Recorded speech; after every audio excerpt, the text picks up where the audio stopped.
Now, this Grandmaster fight honestly looks like the scariest fight in the Necropolis, but it can be the easiest one, to be fair, and this is a 0 revive takedown of this Grandmaster fight. Now, keep in mind, I am not good at this game, so you can pretty much replicate this if you just learn how this guy works, and I'll try to explain it in this video. So, Grandmaster has a lot of different rules of the contest that apply to this fight, and it's pretty cool, but some of it can be very annoying as well. And this right here is the red light, green light phase. So whenever you do an attack, whether it's a parry, a dexterity, a light attack, or a knockdown, it has a chance to get banned. And when it's banned, if you try to use it, you get a red token. And 3 red tokens means that you are done. It is just over for you, for the most part. There are ways to bypass it if you just play really aggressively and just push him to the next phase, but it's pretty rare that that happens, right? But also in this phase, there is red light, green light. So Grandmaster at base is at green light, which means the fight continues as usual. But whenever red light occurs, like right here, you cannot do an action, because if you do an action, you will get a red token, and 3 red tokens, like I said, and you're done. So that is pretty important to pay attention to, but it does come at you very, very fast. So be careful and just pay attention to it, because sometimes the call out doesn't even happen. So that's pretty annoying. Like right there, red light occurred, gotta stay still, and now we go back to normal. So I just do my damage as per usual, and now he's about to unban every tactic, and that means he'll drop the SP1, which means we do our damage, because after the SP1, he wounds himself. And wounded, you do a ton of damage, you get to crit a ton. It's just a really fun time, and it is the majority of your damage output in this matchup. So yeah, right here we go in doing some pretty nice damage, and relic hits are important here because relic hits pause wounded for 4 seconds, and that is very, very good for this phase. But keep in mind, he can activate red light during wounded, so watch out for that as well, because yeah, you think you're safe, but nope, he can activate it during the wounded phase. So be careful there. But now it reset, and we can just go back to getting the tactics banned and then unbanned and then him wounded yet again. But here I do mess up, so I do not survive this, which is fine. This was just like the getting the feel of it vibe, and I think I did pretty good for like the first try. And yeah, there I mess up in red light, so I get the tokens, I get 3 of them, and then it's just over. And by the way, this is my second Necropolis path, so I do have some experience because I faced this Grandmaster 1 time already. That time was like 4 or 5 revives. It wasn't too bad, but it was still kind of annoying. But now we have Shuri here. Shuri ain't gonna do much because she wants to crit with her precision passives, but in this phase, you can't really get them. So this is kind of just like a filler attempt. Maybe she does good, who knows? Well, I know, and she doesn't do that good, but it's whatever. But now we have to just watch out for the tactic bans, watch out for red light, and once you get used to it, it really isn't that bad. And like I said, this guy can be the cheapest fight in the Necropolis. So yeah, he's a very fun fight for sure, but sometimes he does get very annoying, especially in that 3rd phase, but we'll get to that later. For now, we gotta finish this. Here he activates red light, so gotta stop and just not move at all. You can't even like dash back or hold block, because that is an action, and any single action gets you a red token, so you gotta just play it really safe. Here he's wounded, which is perfect. We go in, we drop some combos, and yeah, he is not taking that much damage, unfortunately, but it is what it is.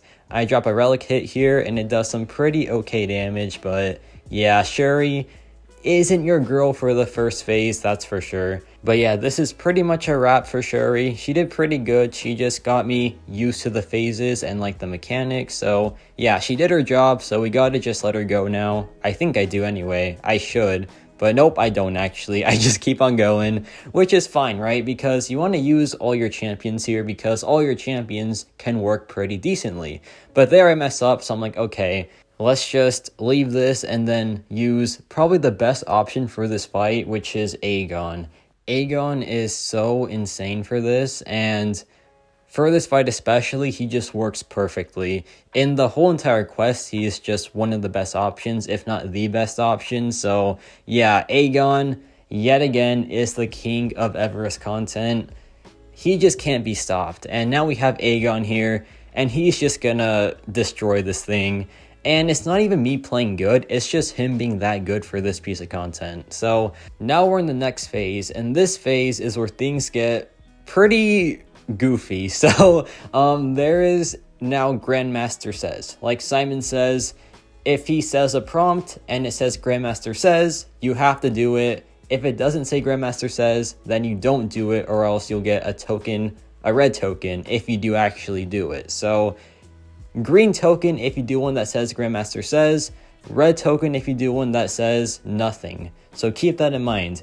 Look out for Grandmaster says. And yeah, the prompts are just like the 6.4 Grandmaster, so they aren't that difficult. And besides that, this phase isn't too bad at all. I feel like it is one of the easier ones because there is no reverse controls.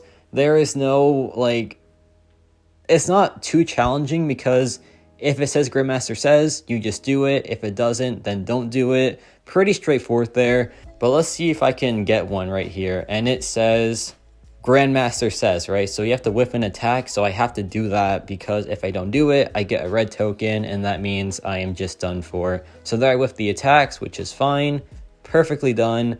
And that says no Grandmaster says. So you can't do it. You have to just stay back, don't intercept, don't try to like get fancy or anything. Just play it calm and let him wait out the timer. So yeah, now we are in the final phase after this wounded phase, because check out this damage, man. Look how crazy Aegon is here.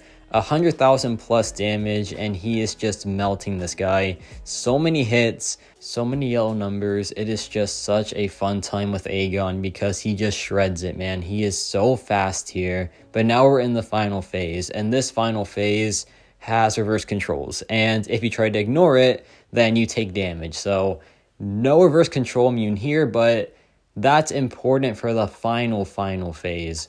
Now, this phase has Grandmaster says yet again, and the prompts are a bit different.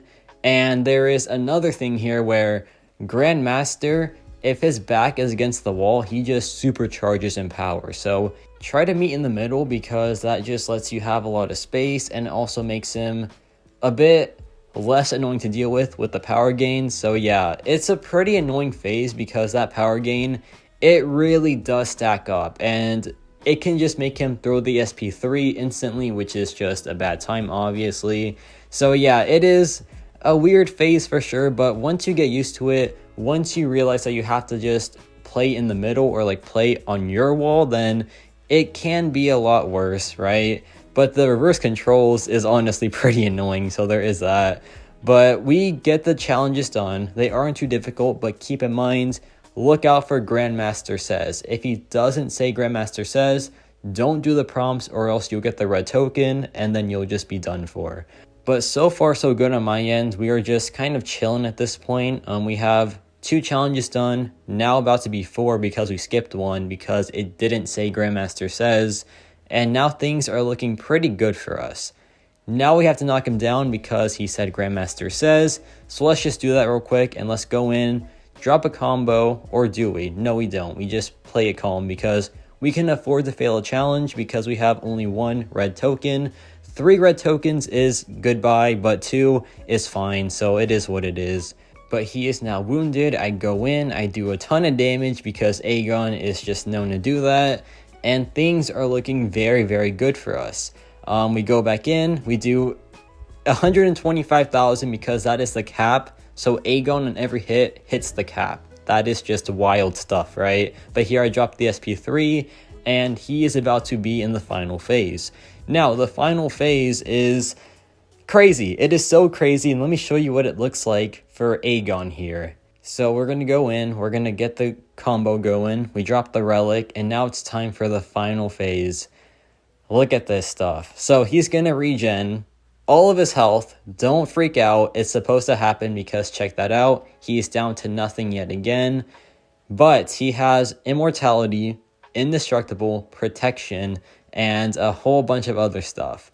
But as you noticed, every other hit is reverse controls. It goes to reverse controls, it switches back again. It is just terrible, right? It is so miserable. I don't know how people do it without a reverse control immune character. So my suggestion is to just use Wiccan or just use someone that is immune to reverse controls, because he just ignores it completely. And this goes from super annoying to just very straightforward. And that's why Wiccan, in my opinion, is kind of vital for the Necropolis, because he is good for other fights too, but especially this final phase. I feel like without Wiccan, it would cost me like 10 revives or something. So yeah, I'm not trying to do that, man. I'm just trying to get this done easily. And Wiccan makes it very easy. But now there is the other thing in this phase, which is all those passives, right? Well, you remove them by doing certain special attacks. The Immortality from the SP3, the Indestructible from the SP2, the Death Immunity from the SP1, and then intercepting him removes the protection. But I forgot that here, so I don't actually do it completely with Wiccan. I need to have some other help from Scorpion, but I get most of it done here, which is good enough. And yeah, Wiccan just makes this a regular Grandmaster fight with no other nodes. It is just him and the Grandmaster plus the SP1, and that's it. The hard thing about this phase is the reverse controls, but Wiccan just stops it completely, so there is nothing to worry about here. And it becomes a lot more fun and a lot more tolerable like this, because yeah, without Wiccan, I just couldn't do it, man. I just could not do it in like no revives. It would be a nightmare, dude. Having reverse controls on every other hit is insane. That is just so insane. And if they like punish reverse control immunes, I would have been done for, man. Like, this would be an impossible video to make, for me at least. But yeah, thankfully Wiccan is just that good and he is immune to it, so there is no worries here at all. But now we're just going in, we're just dropping our combos, trying to build up power for the SP3. And here I do this, right? I do the relic hit, I go back in, I drop the SP3, and then I realized, wait a second, I didn't intercept him at all. Somehow, but then yeah, he drops the SP3 and I am done for. But thankfully we still have Scorpion alive, and Scorpion is gonna get it done for us. And let's see Scorpion finish out the Grandmaster here, because in this final phase it persists from fight to fight, so you get to keep all your progress, thankfully. Without that it'd be so much worse, right? But thankfully you get to keep the progress, so we just need to do one intercept and then that's it. We're done here. So we go in, we get the intercept, or do we? Maybe we mess this up, who knows? Just kidding. I do the intercept, and yeah, that is it. That is Path 2 done for me. Path 1 will be tomorrow, plus the opening for it, because yeah, the opening was pretty dang sick, man. But there's Path 2 done. Now it's time for the bonus 7-star opening. Hopefully something good here, man. I really want Atuma, and I really want like Mantis as well. Maybe even Dragon Man. Just someone really good, please. And let's see what we get here. The reel looks pretty nice, and it's going to stop on a 7-star version of... There are some good champions, please not Sauron, and it is Hawkeye. Now, Hawkeye is one of my favorite champions in this game, so I will take that for sure. Once he is awakened, I am just chilling, man. So, not bad in the slightest. And yeah, let me know your thoughts on this Grandmaster fight. Not too bad, not too easy either, so I feel like it is pretty well balanced. And yes, about it for me.